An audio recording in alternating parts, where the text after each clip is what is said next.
Hey, everybody. How are you? Welcome to Talks with Alex. I am excited to be back this week.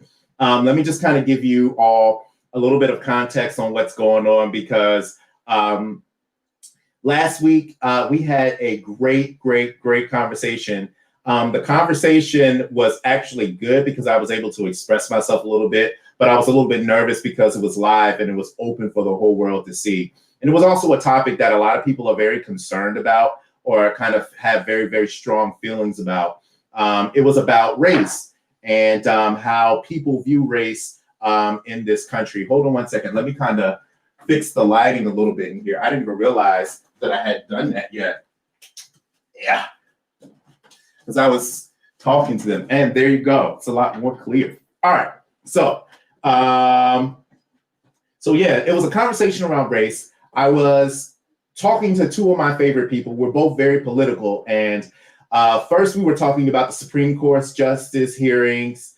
And we were talking about the conversation around race with that Bill Burr brought up. Then we went into Kamala Harris. And we were having a discussion about how we felt as African Americans being influenced by this whole situation. And then we went into a little bit of identity politics. And so it kind of spurred a larger conversation. And after that conversation, I kind of felt bad because I felt like race in this country is kind of a blind spot for me. And so I was just like, well, let me bring on some people who can have a larger and a better discussion around race so I can learn a little bit more and educate myself a little bit around the diaspora in this country.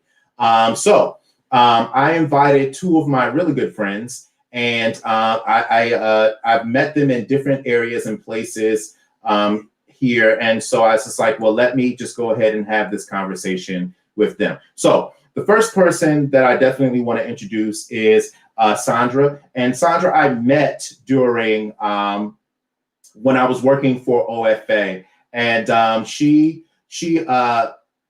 was really great because she brought a whole different perspective, and I really didn't know a lot, and I was able to learn a lot from her. We've had some really good times. Okay, so Sandra Mosquera, am I saying that right?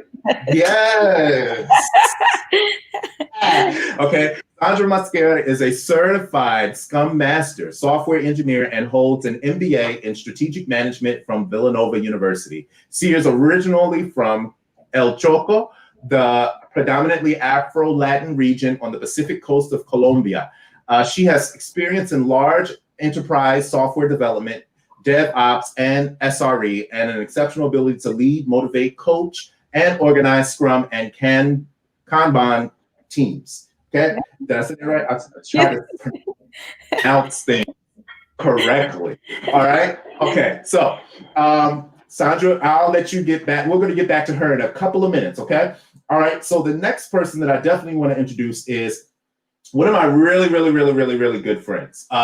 Me and Sebi, I call him Seb, but Sebastien, have traveled a lot together. We have a great history together. We were a part of a group or a social group of friends that used to travel a lot.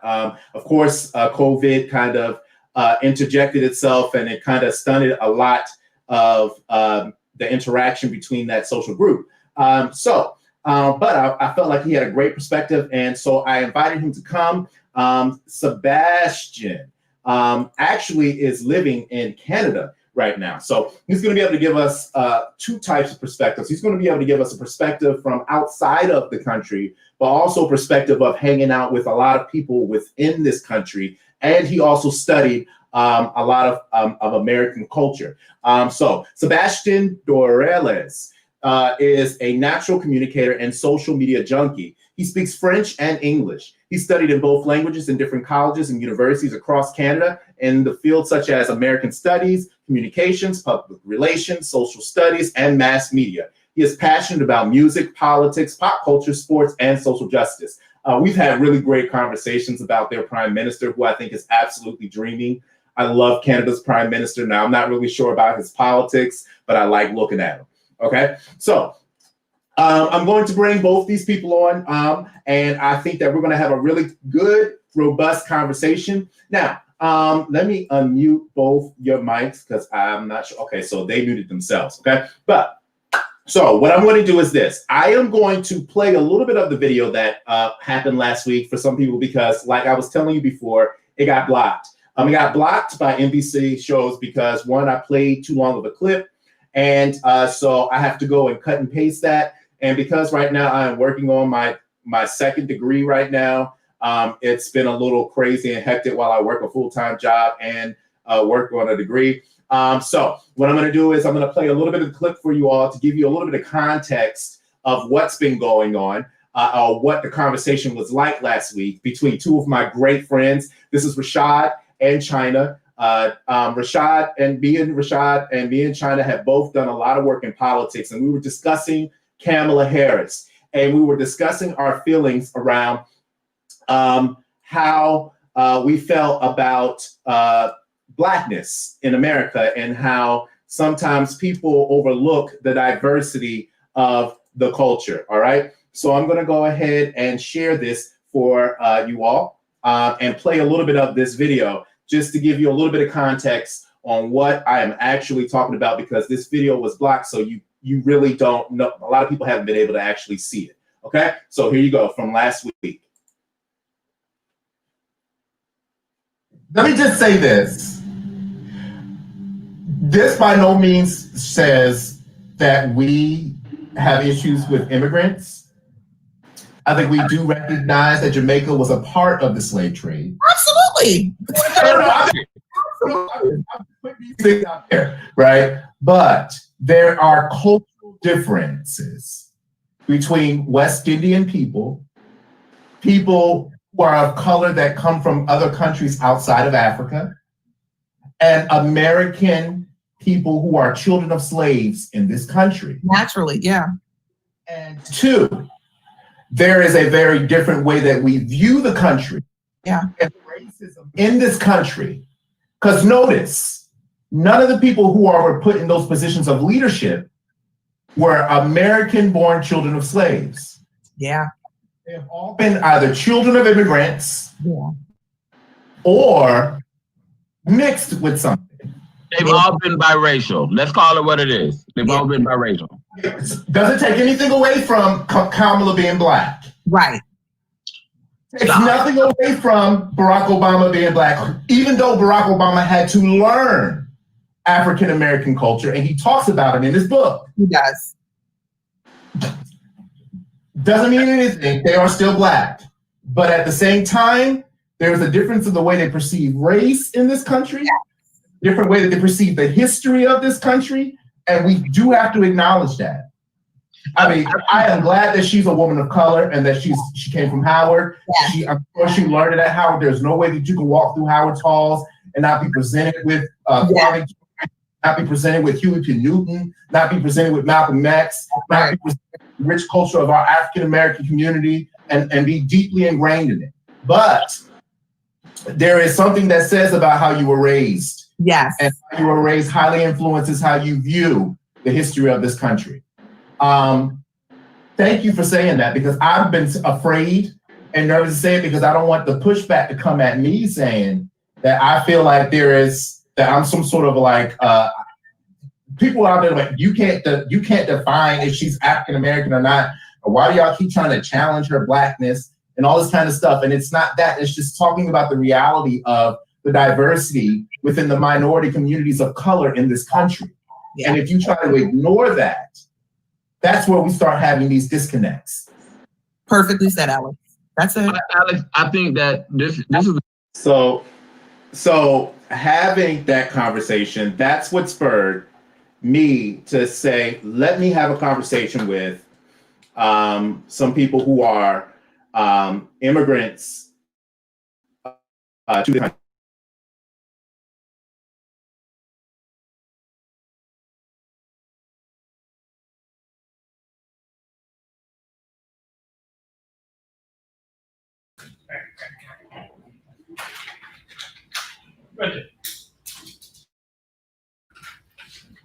I cannot hear you. You're muted. There you Okay, go. I'm sorry. There you go. Okay, so this is the reason why I said let's have a conversation around African Americans, the diaspora here in America, and let's have an honest conversation and get the feelings of people who may have been lumped into a large quote unquote monolithic culture, but have very different cultural experiences and very different viewpoints. All right. So let me just say this before I go into the conversation. Please like, comment, share. Comment if you have a question for this panel. Please comment if you agree with what I'm saying. If you disagree, I really want to have a really robust conversation around this because I think this is very, very important. Okay. And it seems like every time we have a Black candidate come that gets on the national stage, we have a conversation about what it really means to be Black, what it means to be African American in this culture. Should we use the word African? What should we use the term phrase African American, or should we just use Black? What does Black mean? Right. So, my first question to you. Well, my first thing is to you. I just kind of need you to kind of describe your background and how long you've been in this country for, how long you've interacted with this country in America. All right. And we can start with Sandra. All right. So I am an Afro-Colombian. So I cannot say that I'm not mixed with anything because in Latin America we're mixed, right? But I consider myself a Black Colombian. In Colombia, we also have the conversations about do we call ourselves Black or do we call ourselves Afro-Colombians? I came to this country when I was 20 years old, but I lived most of my life in the Pacific side of Colombia, which is predominantly Black. 80% of the population in my city is Black or African descent. Um, I the one thing, and I've always been involved in the diasporas or the Afro descendant conversation because my family have always been involved in politics and in the discourse of civil rights and Afro Colombian rights in Colombia. When I came to the U.S., that became just part of who I am, right? But then you have to talk about being Black and immigrant and Latina, and that's different than being a Black Colombia in Colombia. Okay. Okay. How about you, Seb? Now I know you're in Canada, right? Yes, that's correct. I'm in Toronto, Canada. I'm originally born in Montreal. So my parents came in Montreal from Haiti in the 70s. So they left the dictatorship of the Duvalier family in Haiti and they immigrated to Canada in the 70s. From that background, I share a connection with Kamala because I'm from Montreal. And I know her, I think her mom was in Montreal for a while also as well. So part of her history is kind of rooted as well with the Jamaican community and Indian community. I'm Caribbean from descent.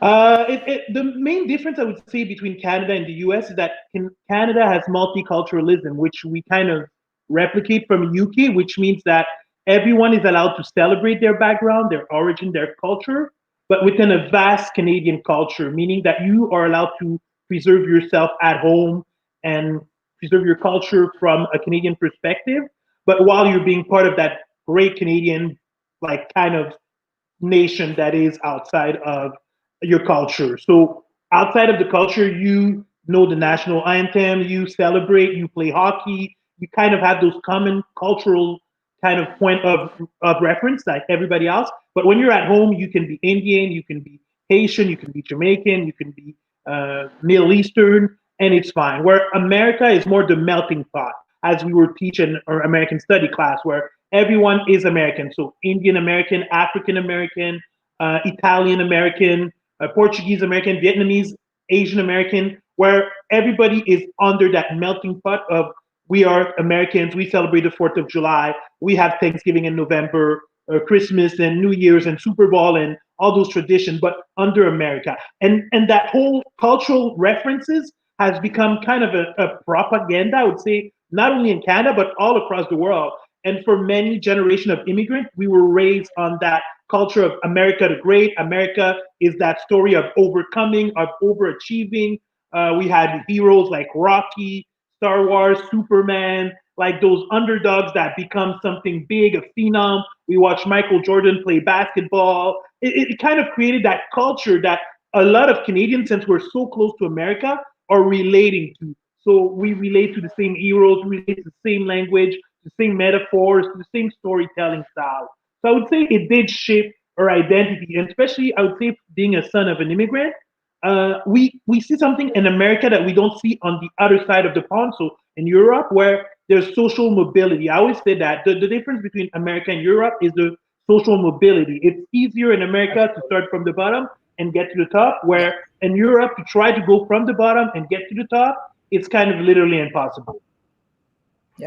Yeah, so and you know, and I'm glad that you're bringing it to describe the differences that you see in Canada as far as how they deal with race as opposed to here in America. And that's a little bit of kind of what I wanted to get from you, Sandra. Like, what do you see the differences here? Like, for instance, I noticed in America, as the African American community or the within that like broad context, you have very many groups that kind of reside in there. You have the Afro Latinos, and I'm saying Afro Latinos like the more darker skinned Latinos that kind of fall into that whole African American, while some more lighter Latinos tend to associate with being white. Yeah. You have the Africans, the people who immigrated to this country but are maybe first generation or African immigrants that have come into the United States. You have the West Indians that come here from various different islands with various different cultures that come here, and they have all been lumped and clustered into Black. I mean, you even have some Asian Americans that come to this country, like Kamala, who is mixed with Jamaican and Indian, coming here, and they calling her Black. Or African of African American descent. And so can you kind of just tell me how those groups are able to define themselves or how they mesh together, but still maintain some sort of a cultural identity within Colombia?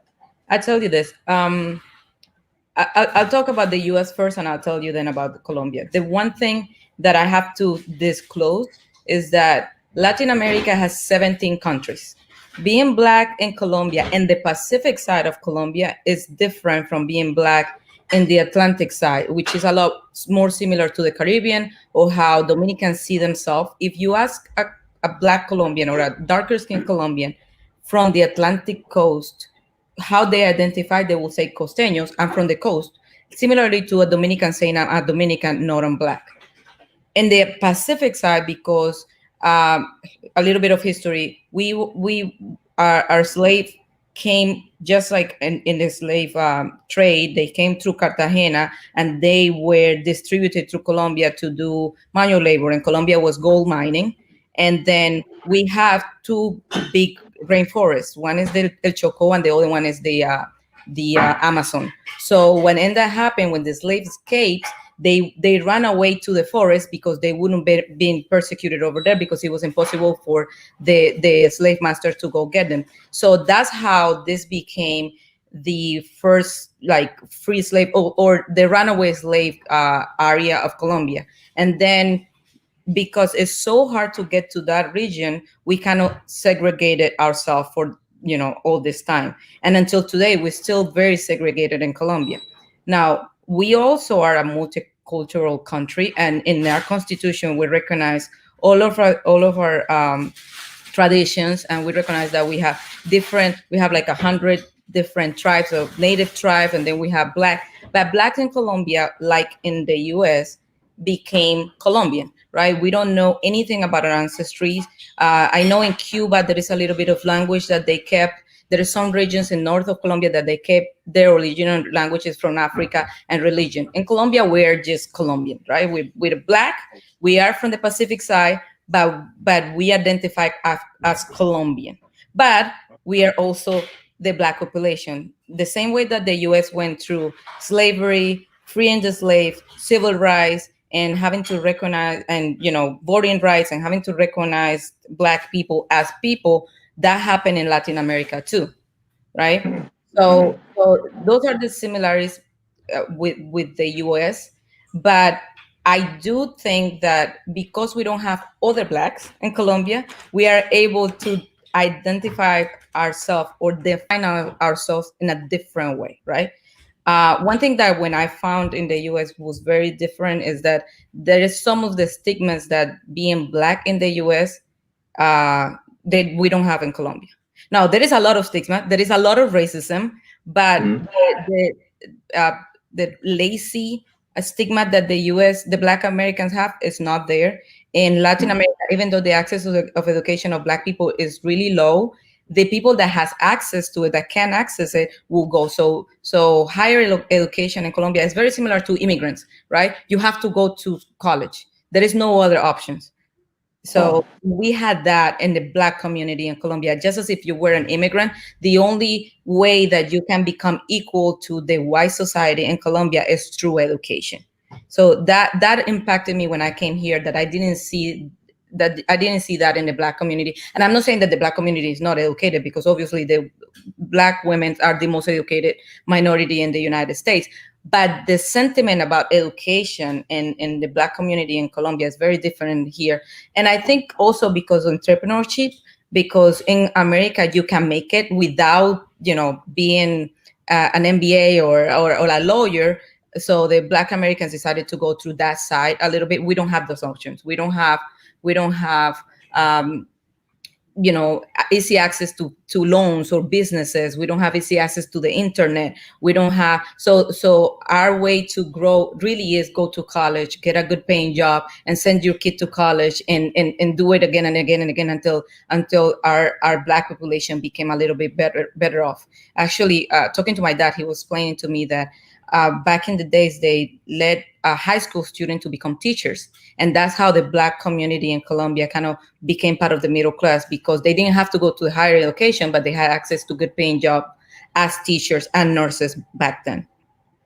So here, let me just, because I want to kind of piggyback off that. I was reading an article on a website, and they were talking about Caribbean people. And so you were saying that you were Haitian, Seb, and she was talking about how some of those stigmas around Black people that we have in America, they don't have in her country of origin.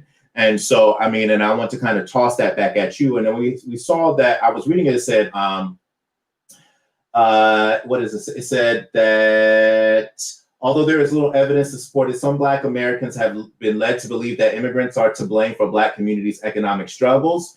On the other hand, the discrimination and marginalization that U.S.-born Black communities face can lead some Black immigrants to hold U.S.-born communities at arm's length. In an interview with the Minnesota Digital Library, Somalian refugee Mohammed Jama describes being warned against mixing with Black Americans. And first-generation Caribbean immigrant and Professor Pedro Nogueira writes in an essay that his parents wanted to be distinguished from Black Americans to the point of telling him he was not Black. All right. So I can hear now some of what Sandra was saying, that there are stigmas that have been attached to American, the children of the slaves here in America, who have been here, whose ancestors' race go back to the slaves that were in America. And because of that, there are stigmas that are attached to Black Americans. Let me ask you a question. What is your perception of that, Seb? Very interesting question. I would say that the stigma have been there for a long time. I think it also occurs to the fact that the nature of those stigma and those ideas were sent to kind of discourage people to give a chance to Black African Americans, or even Black in general. Because when you watch movies or you watch a TV show, you always saw Black characters being either dumb or stupid, or and I'm sorry for using the term, or gangsterized or criminalized, or you'd see that reflection of Blackness that was sent out. That, for instance, I remember we grew up in Montreal in the 80s, 90s. My dad didn't want us to go to New York, or didn't want us to visit New York, because for him it was too dangerous. And he was referring to all those movies about New York and people being violent and the subways and being robbed and everything. So we grew up with that mentality of like, it's really bad over there, but without understanding the historical context in which those crime occurred, those low income communities were developed, and all those like negative stereotypes that were put out there in the media, mainstream media, because we never understood what it meant. Growing up, I would say in Montreal, I would say there's a lot of especially in Quebec. I grew up in Montreal in Quebec, which is the French part of Canada. There's a lot of anti-immigrant sentiment that's been there. I would say racism or borderline xenophobia, given that for historically what happened in the late 70s, even early 60s, the Canadian government brought a lot of Haitians to teach French in Quebec and also in Ontario, so in Toronto. So a lot of immigrant, the first batch of Haitian immigrants were educated, were doctors, were nurses, were French teachers, were like people with degrees, and they brought an amount quantity of them that it became prevalent for the, I would say, white French Canadian, that they felt threatened by them, because at the same time the white French Canadian were becoming to develop as a culture, as a province. So it was difficult for them to accept that there's another person that is darker skinned than me that's here and that's teaching my kid how to speak French, where I grew up here and I'm not even able to teach my kid how to speak French. So there's always been that competition with the immigrant, or the stereotype, even here in Canada, hearing that, oh, immigrants are here to steal our jobs. But it's not necessarily the case. Immigrants came here with a purpose, with the desire to make their life better. I don't think any immigrant or within any immigration story, people came to that country or to another country to make their life worse. They came and with the desire to improve themselves, to become better, and to have a better opportunities at life for them and their children. So the stereotypes about Black are always been sent out to mainstream media. I remember growing up in Montreal in the 90s, they would say that the four groups that would spread HIV were Haitians, heroinoman, homosexual, and I can't remember the last one. I'm sorry, I can't remember the last one. But they were categorizing and making all those weird stories about immigrants, or even in other communities, they were making those assumptions about people coming from another background to kind of create hurdle or just hinder them to have a chance to have a decent apartment or decent job or decent opportunity within the society, which was very unfortunate, I would say. Yeah, I wanna add something to that. It is striking to me how when it comes to criminals, and when we think about criminals, and you see the Black man being a criminal is so scary, but then you talk about the Italian mafia, and it's like, oh my God, they are so like powerful, right? Like the Chinese mafia, and they're so skillful. Like I come from a country, everybody knows the history of my country when it comes to drug trade and all of that. And Pablo Escobar, it drives me insane because he's been dead for centuries, and there's still people from the US that goes to see his tomb, and Pablo Escobar is treated almost as if he's a celebrity. But when it comes to a kid on the street that has to, do what he has to do because he doesn't have opportunity, then we look at them like, oh my God, they're animals, they're savages. But Pablo Escobar is this glorified figure. So the history you have. Criminals are portrayed in the United States, and you can see it with, when there is a massacre and it's a white person versus when it's something that had to do with an immigrant or with a Black person, how different the media treated that. That to me was very different when I came here. I don't know if it's because, again, in my country we don't have a lot of immigration. People didn't want to come to Colombia for the longest. So it's Colombian doing things to Colombians, and we had a lot of stigmas about the different groups, but the treatment of criminality wasn't different according to the color of your skin. That is very weird to me in the US. Okay, Yes. so that's a really good point. I mean, when you talk about criminality and what it's associated with in this country, I mean, I think that, and I think that that's something that's a really good conversation to have, because in America, the whole war on drugs, America has a history of placing people that they think are other as criminals. It's in a way to dehumanize them and to give the populace a reason to treat them as beneath them. And so they say, oh, this person is bad, or this person is a criminal. This gives me a reason to take away their rights or take away their humanity. And this is something that we continue to do here on a consistent basis in this country. Or like, I don't like how they made me feel, so it gives me justification for mishandling or mistreating them.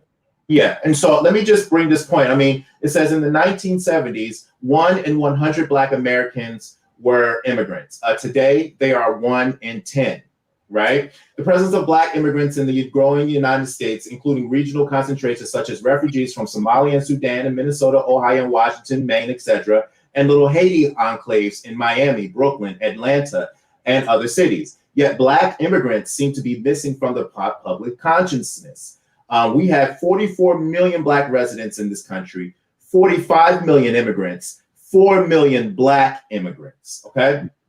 And so it says Black and immigrant are seen as separate identities. The public discussion of immigration in the United States focuses almost entirely on Latinx, Latino immigration, overlooking the 4.2 million Black immigrants currently in the country and ignoring the existence of Black Latino immigrants altogether. Absolutely. Given this invisible intersection, how do you think Black immigrants connect with the wider community? So how are you connecting with the wider Black community in this country? And how do you see yourself fitting in? Go ahead. I'll tell you this. Again, so people understand. Latin America, they have 17 countries. Even though people think of Latinos as if it was a race, white Latinos are white Latinos. Black Latinos are Black Latinos. In Latin America, I'm just a Black person, right? Just like you're a Black American, I'm a Black Colombian. So when I come up here, I have to explain to people, especially, and this drives me insane, I'll tell you this, especially to Black people, because, you see me and you're like, okay, another Black person on the street. The moment I speak, they're like, oh, but you're not Black. And I'm like, my face just gets erased in your mind because my accent. No, I am Black, but I also have to acknowledge that there is some Black Latinos that don't recognize themselves as Black. So I think in the Black community, we have to talk about self-identification. That's one thing. We also have to talk about, every time I go to a diaspora event, it never has an American in there. Every time we talk about Blacks in the world, it never has a Black American in there. So there is a divide between everybody Black in the United States and the Black American. The Black Americans don't understand the history of Black outside the country. Every time I tell somebody, hey, there was slaves that were dropped off in my country, and that's how I became to be a Black Colombian, they're like, oh, I didn't know that. And I'm not saying everybody, but I'm saying it's the same. No, you're right. Yeah. And then I have to go into explaining to people, hey, our history is parallel. It's very similar. We also have civil rights movement. We also have to fight for rights to vote. We also right now face discrimination. We also face racism. The racism in Latin America, I have to admit, is different because Latin America is more about the amount of money that you have, which in the United States is very different. If you're Black and you're rich, you still face racism. In Colombia, if you're rich, you're rich. It doesn't matter if you're white or Black. Money is the amount of money that you have is viewed as more important than the color of the skin. So for us, when you become an educated Black person and then you have certain amount of money and you become middle class, you don't face the same type of racism that if you were poor, right? But this is a conversation that we all have to have. When I had just had an issue, it wasn't an issue, but one of my friends, she has a Venezuelan restaurant. She's Black Venezuelan. There is going to be the Black Restaurant Week in Philadelphia, and she applied for it. And when she called them, because they were asking about her ethnicity and her background, and there was not an option for her. So she said, well, let me give them a call and tell them, like, none of these options really applies because they had Jamaican and Haitian, and they have other options, but they didn't have anything for a Black Latina. So she called and she said, hey, I'm Black, and this is where I come from. And they were like, well, you got to go with the Hispanic Restaurant Week. And I was like, well, and she was like, but I'm Black. Right? Like my dad is Black. My great grandmother was a slave too. And we are in the same, and when I'm in the street, nobody think of me as anything but a Black person. And if we talk about deeper issues, like my kids on the street, right? They're not gonna be like, oh, wait. Don't shoot him because he speaks Spanish. No, he's just a person, right? So very true.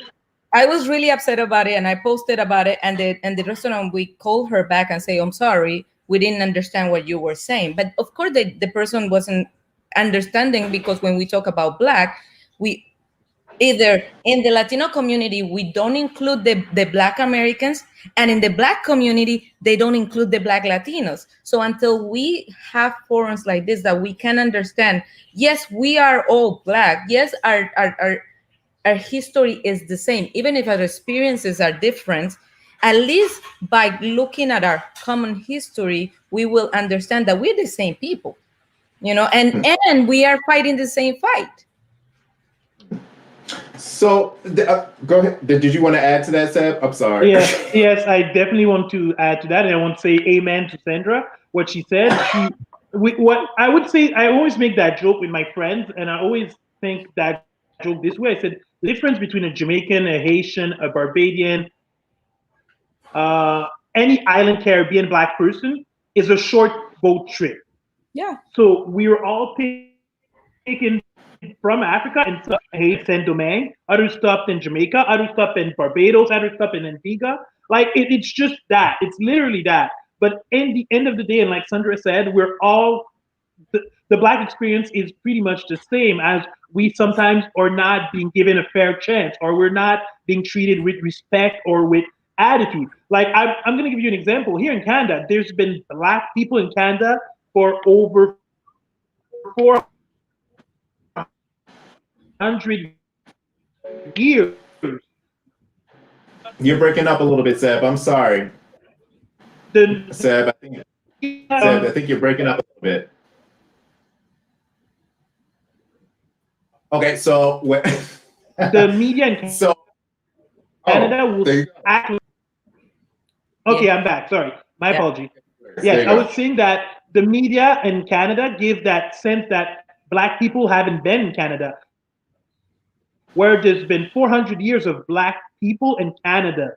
So we had people living in Ashfordville, Nova Scotia. We had people living in Montreal. We had people living in places called Niggers Rock, where people would live. There's Black communities instances.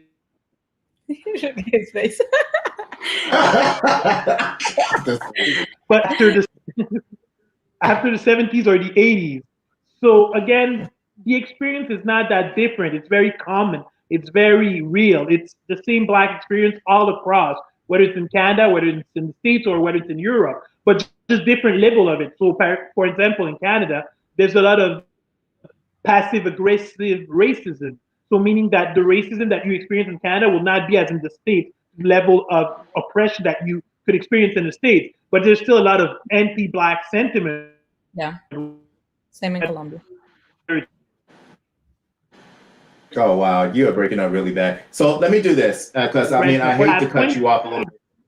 Yeah, because you are breaking up really, really bad, man. Oh. And hold on one second. So I just want to ask this. Because now I think that you are echoing Sandra when you're saying that one, we go through the discrimination. We went through it in our countries. Well, I'm not sure about Haiti, because Haiti and the Dominican Republic, are connected to each other.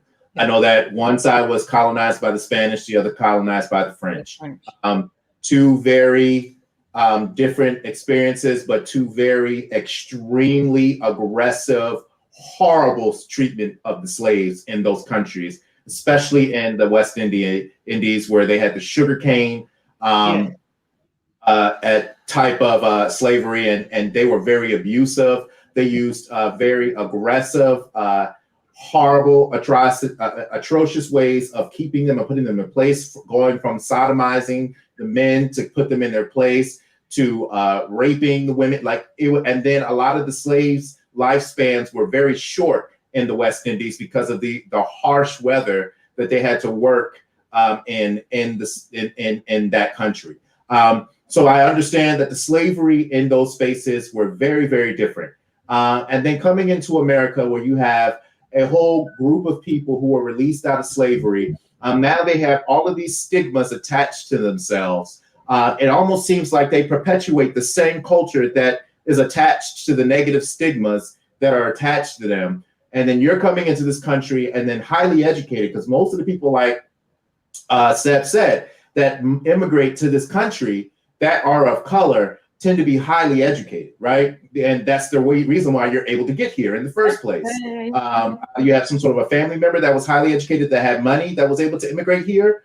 or you came here because you're highly educated, right? And so you come into a country where you have other people who share a visual type of tie to you, right? And then you have Americans as a whole who are completely ignorant to other cultures outside of ours, mainly because so much of the world was colonized by the English and they all speak English. And so now we are just kind of in this bubble of where we don't have to learn about other cultures. And then those cultures that come in here see this negative stigma attached to these people. And now they're being put into this group of people like their family members, and they carry the same things, you know, but you're different. How do you kind of bring those things together? I mean, because I mean, I've had conversations with some of my friends who are immigrants, and they've been, and you guys are good, and you're thinking, because I think you are a little bit more educated than most about some of that African American culture, and maybe I could be wrong, or Black culture in America. But a lot of people sometimes do feel like they have to kind of stay away from certain African Americans that carry certain stereotypes, and they kind of prejudge them when they meet them. And I'm just going to put it out there because I have been prejudged by some people. A number of things. One, because I'm gay, so a lot of Caribbean cultures or African cultures tend to stay away from me simply because I am very open about my sexuality. Another thing too is because I live in the hood, and there are a lot of stigmas that are associated with quote unquote hood living, or people who live in the hood. They tend to be ignorant or lazy, or they all smoke weed all day, right? So some of those stigmas that are attached to African Americans that are born here in this country are picked up by the immigrants that come into this country, and they do treat us in a weird way. And then we, as African Americans that are here, children of slaves, associate that with white people, because that's how white people sometimes treat us. They and so, or they pre-stereotype us. So how do we? And I think you kind of tossed out a suggestion, Sandra, earlier when you're saying that we had these diaspora meetings and there are no African Americans in those spaces, and that's because we feel that way. We get the same kind of racism from somebody who looks like us, and like you said, if they walk out in these streets, they can't join the KKK. If somebody that is white walks up on them, they will probably get shot too before they even open up their mouth to find out that they speak another language. So how do we fix some of these divides? I tell you this, one thing that we have to recognize outside the United States is that the civil rights movement from the United States helped us all. So all the way down Chile, when the United States was working through the civil rights movement, that helped us, right? So if you come like me from an educated family that have been involved in civil rights movements in Colombia, we recognize our leaders just like anybody else in the world, Malcolm X and Dr. King. And I remember I came to the US in 2008 and Obama won. And my mom, I was asleep. I used to live in Center City. My mom called me and she said, we won. And I'm like, Mom, she lives in Colombia. She lives in Colombia. All my family lives in Colombia. And for her, Obama winning was a win for all Black people. And I feel like, and again, I cannot speak for every Black Latino because I come from a very specific background that have allowed me to understand Blackness in a different way than Dominicans that have a dictator that taught them that being Black was evil, right? That's a whole story. And that's one thing that it always get me, because I understand that some of the interactions that Black Americans have is either with Puerto Ricans that think they're mixed. And it is nothing against being Black. It's just a way of culture. They think being mixed is good and they're all together and that's how they are. Or Dominicans that think that they're not Black. But now, Dominican Republic had a dictator that was really brutal, General Trujillo, that was against Haitians. And in his mind, the darker you were, the closest you were to the devil. So they have this hundreds of definition of Blackness or anti-Blackness, right? So you were mulatto or you were mestizo. If you were a little bit whiter, you were a complete different thing, but not Black. So once Dominicans in the United States don't know their history, they don't understand why they are so anti-Black. right? And then a Black American come in contact with a Black Dominican that doesn't see himself as Black and treats him different, and all of a sudden, all Black Latinos are the same. And to me, it's really hard because our population, the biggest percentage of Black population in Latin America is in Brazil and in Colombia, and we're very pro-Black. Yes, we are poor. Yes, we face discrimination. But if you ask a Black person in Colombia about their Blackness, they're very proud, just as any other America. And they're proud of American Black people. They're proud of Michael Jackson and Michael Jordan and the Obamas.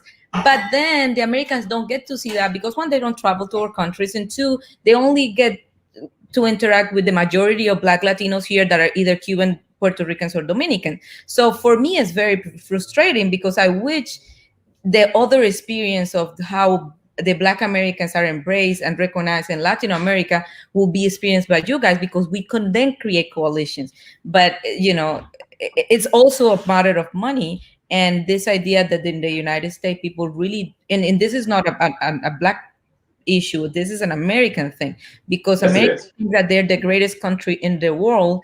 They don't see value in going into other places and understanding other people's experiences, and particularly the Black Americans will benefit so much from going to that other places, and not just go to Africa, because I see that the Black Americans that are mixing the discussions, they always think Africa, but we have closer Black communities that one need help.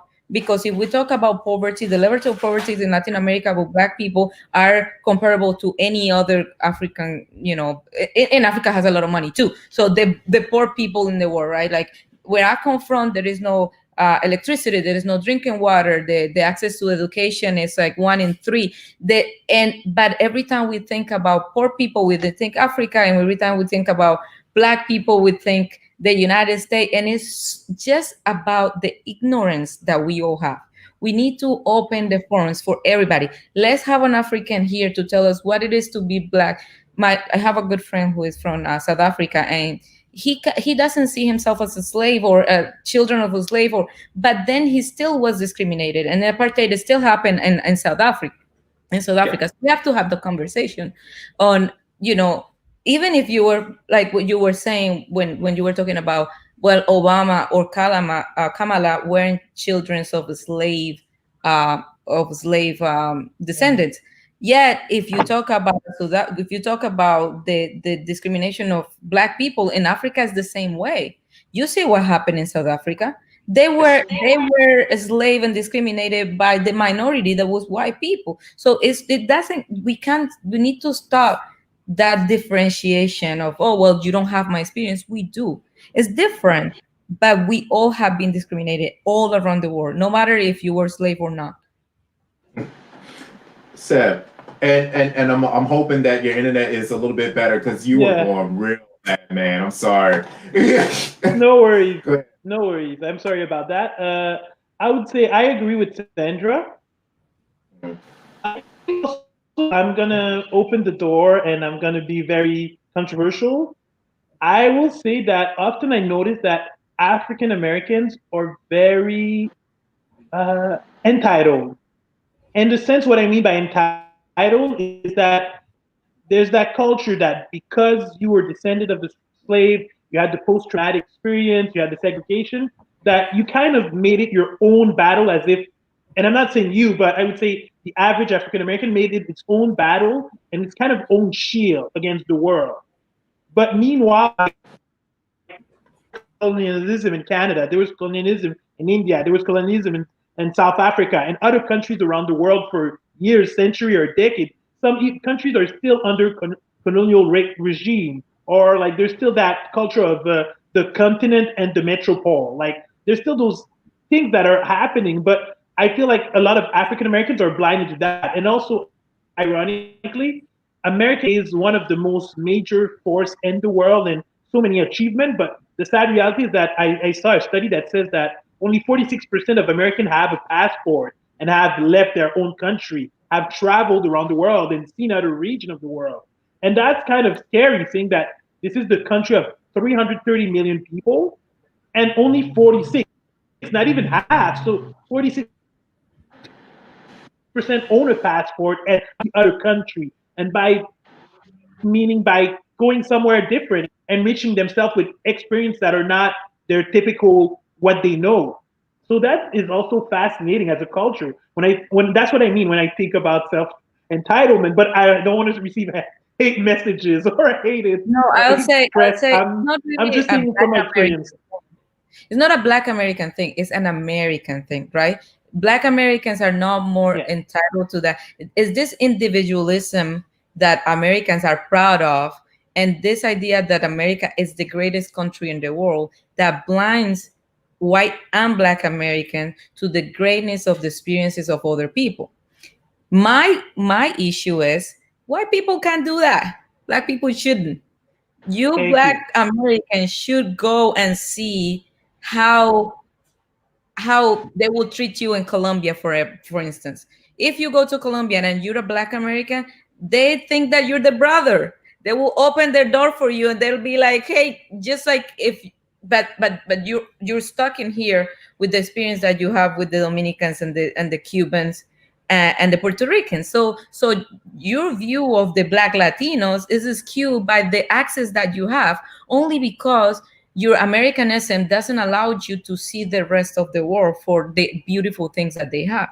So in my mind, every time I go to the diasporas events or we're talking about Black Latinos, it's always Black Latinos and it's always Black Americans, or it will be Black Latinos and Africans or and Black Americans and African, but there is not the connection of all of us talking about our experiences because you don't need to travel. If you sit here and you listen to me and I tell you, hey, we went through the slave trade and we also have civil rights movement and we also have racism in Colombia, you can understand that I'm saying our history is parallel and you don't need to go to Colombia to know that. So now you know that the rest of Latin America, there's other Black people that fought with you and maybe you want to connect with them.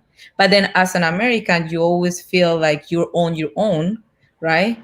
And I think the Black community will benefit. And this is an issue that I talk when we were doing trying to help people to get careers and stuff. We always talk about the Irish help each other and the Italians help each other as if it's a bad thing, as if but this person only got the job because his friend and so helped them, as if it's a bad thing. It's not a bad thing. We have to talk about the connections we have, and we have to tap into those connections to elevate our people, right? In Latin America, you don't have student loans. So your family had to help you, right? And you grow up used to always asking for help, always knowing that you don't make it on your own. In America, you don't have that experience. And I think it hinders the Black experience. And there's two things that I actually want to hit on that you just said: the asking for help here in this country, and then the use of the word entitled. Okay, because I think those are two really good things that you are bringing up here, and I never actually thought about it that way. I have known that a lot of times people who immigrate here feel like African Americans are entitled. I mean, Black Americans are entitled. And I've always connected it to this. We were enslaved for over almost 400 years, I believe, slavery. And then after 400 years, we had Jim Crow. We raised the white babies. We toiled the land and made the wealth of this country. Our women were raped. Our men are continuing to be locked up, right? And so when you use the word that African Americans are entitled, we find that to be highly offensive. Right? Because we are asking for what should be given to us in the first fucking place. That's the way that we feel. Yeah. Like, I mean, we have suffered in this country, right? So it's not entitlement, it's what's owed to us. But Alex, then you have to say, in Colombia, we went through the same process, right? I got you. So we went through the same process.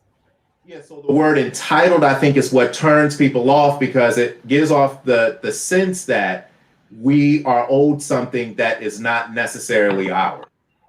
And so, like, that's the thing. But I think the entitled is associated with American culture, period. I think so. I don't think it's a black people Yes, thing. I I think agree. Americans in general think they own the world. You guys are raised to know that you're the greatest country in the world and that you own everything and you do everything better than everybody. Why would you have to learn about how the black communities in Latin America, created some race relationship if you are the best? Like, if I'm the best, I don't need to go learn anything from you. Like, you need to learn from me. I don't need to learn from you, And that is And an that's American thing. It's not a black thing. Yeah. And I can see that sometimes when I have discussions with people who are black, white, and other cultures, we have a strange resistance to somebody who doesn't speak English the way that we think they should. If you have an accent in this country and you are dealing with some sort of customer service or you're going throughout communities, we tend to reject that because we don't like accents. And we feel that you need to learn our language if you want to serve us correctly, and we will treat you a certain way sometimes. That's an American thing. That's an American, right? Very American. Very American thing. It's very, or even when you go to places where, like, if we go to the Chinese food place on the corner and they're not speaking English the way we want to, and we're trying to order our stuff, we get an attitude and want to have talking about they should learn how to speak our. Yeah, that's an American thing. Yeah, I tell you, Americans get annoyed when they go to other countries and people And in they don't their country speak English. don't speak English. You're like, wait. Right. I watched a movie the other day, and it was an American girl. She was from Chicago. She went to France, and the French people were like, "How the hell are you going to come to our country and try to work, and you don't even know our language, and you expect us to speak your language to you when you're in our country?" That's an American. Yes. And that's only because we are kind of spoiled. Like I said, the English colonized huge portions of this world, and so a lot of places in this world they speak English. Not to mention that we're a superpower, or it's up for debate for a very long time. And so people have sought to learn English in other places. But in America, we don't feel like we need to learn other cultures because, like you said, we have American exceptionalism mentality. Yeah. And us African Americans associate that with white people, not with Americans. So that might be the disconnect. So when you tell us we're entitled and we feel like we don't need to learn and all that kind of stuff, we break out with the oppression conversation.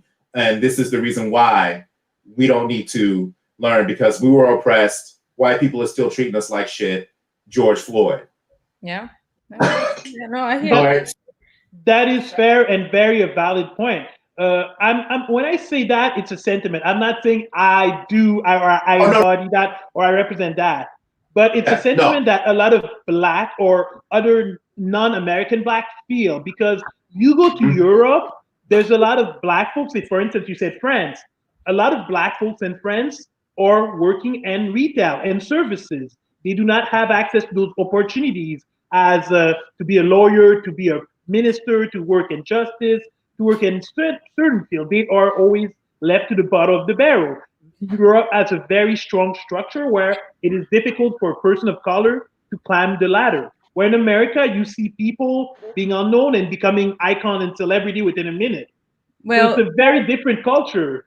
Yeah, but that's a little bit disingenuous, I always say, because when I think about the Black community in the United States, even though they have more opportunities than in Colombia, when we think about freedom, we in Colombia aren't persecuted in the way Black Americans are. You don't go to jail for just being Black in Colombia.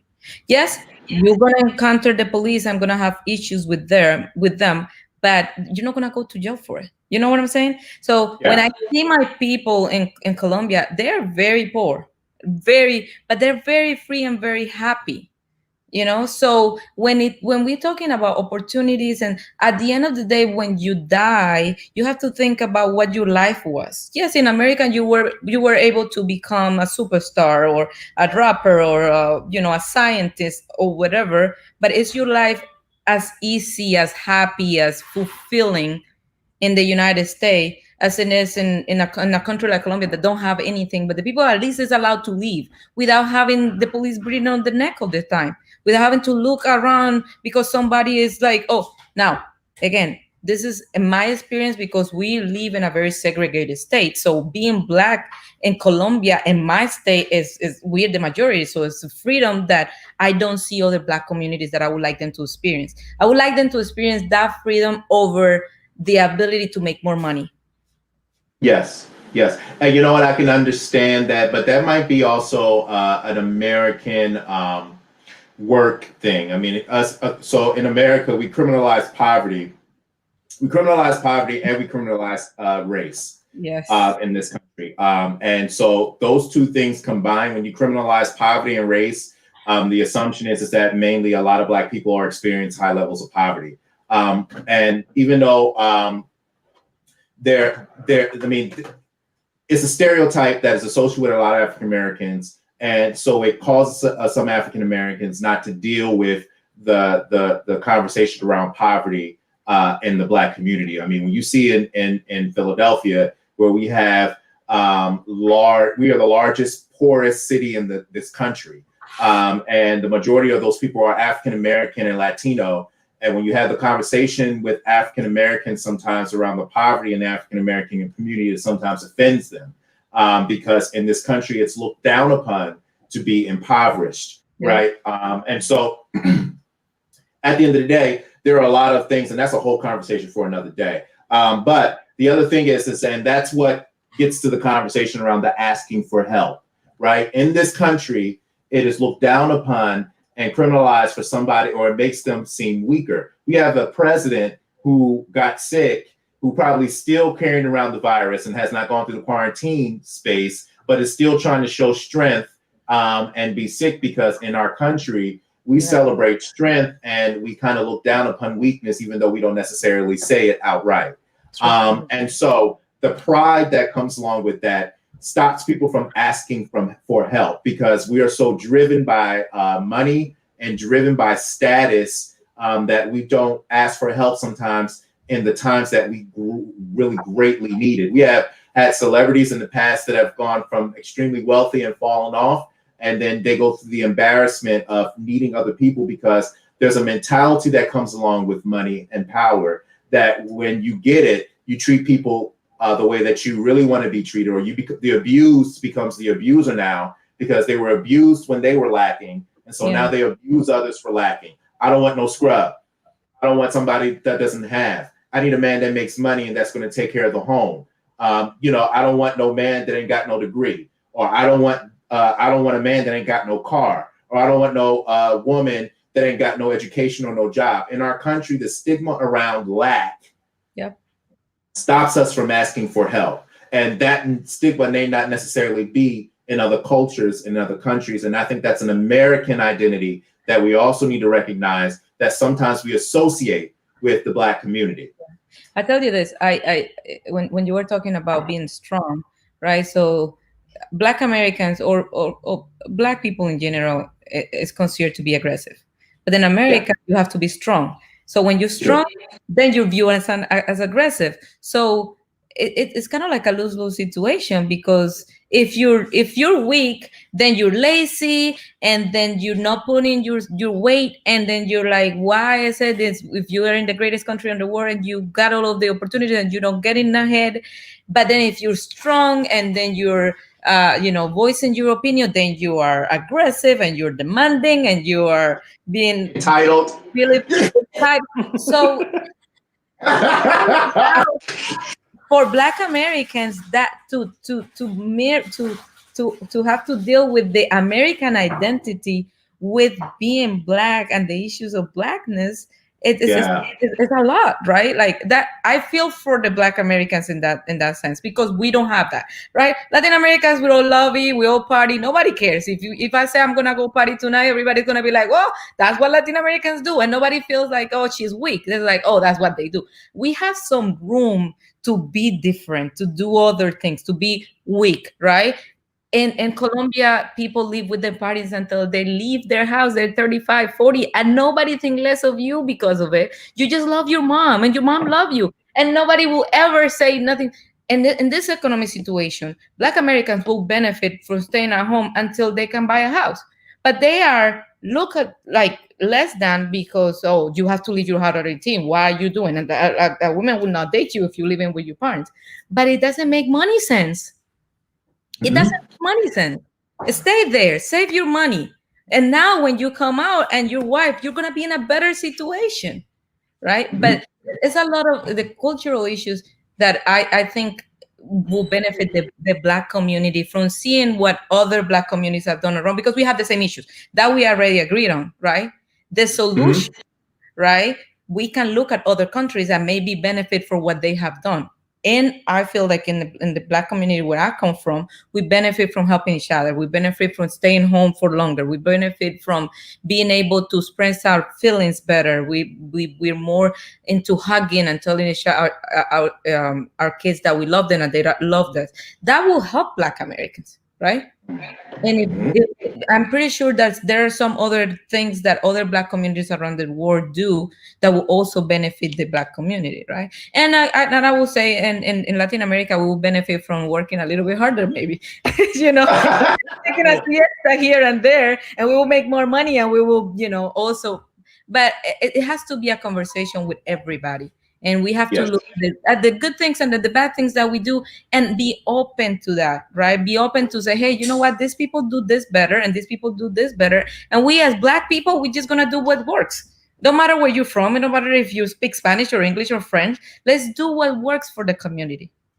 What do you think, Seb?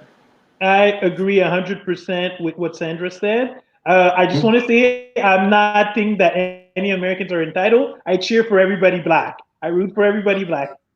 Yeah, no, I got you. No, and don't think that I was coming at you sideways about that. No, that's oh no, that's not it at all. But I do want to say this, okay, because we got to wrap this up. We are at 9:00, so it's been an hour. And I know it probably doesn't even seem like that. This was a great conversation to have. I am so happy that you all came on and talked about this. Thank you. So what I want you to do is leave my audience with a good word, and let them know what you're doing, that you're working on, that maybe you want to spotlight, and then you have the option to tell them how they can follow your work or follow what you're doing. It's up to you. So go first, Sandra, because you're the lady. I am in the making of my website and all that. I think the only thing that you can find me right now is on LinkedIn, and it's Sandra Mosquera MBA, and you can find me on Instagram, Sandra Mosquera MBA too. So it's if you see my name, Sandra Mosquera, that's how you spell it, and MBA. You can find me on LinkedIn and in Instagram with that name. Okay. Seb? Right now in Canada, we're in partial lockdown, so not much happening on my end. But if people want to follow me, definitely Facebook and Instagram. It's Sebdo. On Instagram, it's Sebdo24. Twitter is Sebdo24 as well. And LinkedIn, Sebastien Dorelas. And you can follow me there. And thank you very much for this opportunity to speak to everybody. It was a great conversation, guys. Thank you so much. I love you both. I'm going to have to do this again, and hopefully I can get more perspectives on it. This was actually really enlightening. And I think that people are going to walk away from this conversation with a lot to think about and a lot to chew on. Because you're right, we do need to come together and have a conversation. And outside of just Black people, or just American Black people who are children of slaves in this country, I think there needs to be a large conversation with the whole diaspora and us taking the time to go and understand other cultures and us cross-pollinating. I think that would be great. Thank you guys so much. I love you all. We're going to do this again at some point. All right. And I'm going to go ahead and give my last word. All right. See you later. Thank you. All right. So, everybody, I just want to say that this conversation made me feel so good, and it's going to bring a lot for discussion when I bring back China and Rashad, and maybe it might even be good for me to bring them back so they can have a conversation with China and Rashad, and we can see how they all powwow together, because y'all know that Rashad is absolutely out of control. So what's happening here now is I just want to update you guys and let you know that Rashad and China are going to be coming on a little bit more often, because I enjoy my conversations with them. And I think that we make a good team because we give a lot of good feedback. And although we both are from different spaces, we're going to kind of start working on collaborating a little bit more. And I think I'm going to reach back into some of my past political conversations with some of the legislators that I've had talks with and bring them into some more of these conversations as we move forward to Election Day. I am working on an election day type show. I'm not sure exactly what that's going to look like yet, but I think it'll be great to have. Because I think a lot of people are wondering what I'm going to be doing or how I'm feeling about election day. So we're going to do a post-election day show. We're going to do a pre-election day show and a post-election day show. Look at me, I'm sitting up because I'm not paying attention. As always, you can follow me on YouTube, Talks with Alex. Every show weekly is shown live on YouTube. And they are all logged on YouTube. It's called Talks with Alex. That's the name of my channel. Please check it out. You can see all my past shows on there and everything like that.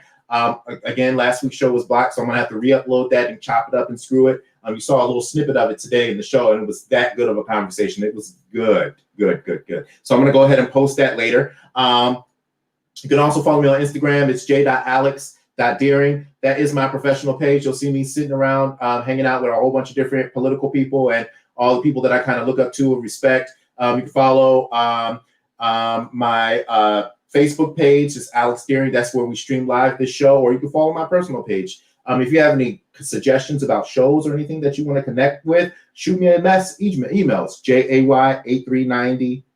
jay8390@gmail.com. And then you can send me messages. We can talk about show options, and we can also talk about things that you may have to say. All right, share, like. I just want to say, make sure you travel and learn about other people. I'm being immersed in Italian culture right now. I'm being immersed in European culture, and I kind of feel bad because everything in this country is so Eurocentric. But I'm learning about other cultures. I can't wait to travel outside of this country. I traveled to Costa Rica for the first time. I got friends in Central America. I have learned to love them. I talk to them. I talk to them all the time. Please get out, find a friend that's of a different culture than you. That's not necessarily, that you don't usually hang out with, that's different culture, and learn from them. Ask them about the history of their countries. Ask about the language. Try to learn the language. Try to pronounce stuff in different ways. Learn the history. You might be able to see parallels of the things that you've suffered through, or that you've gone through in your own country or within your own family. And you'll find out that you're more alike than different. That's what's best thing to do.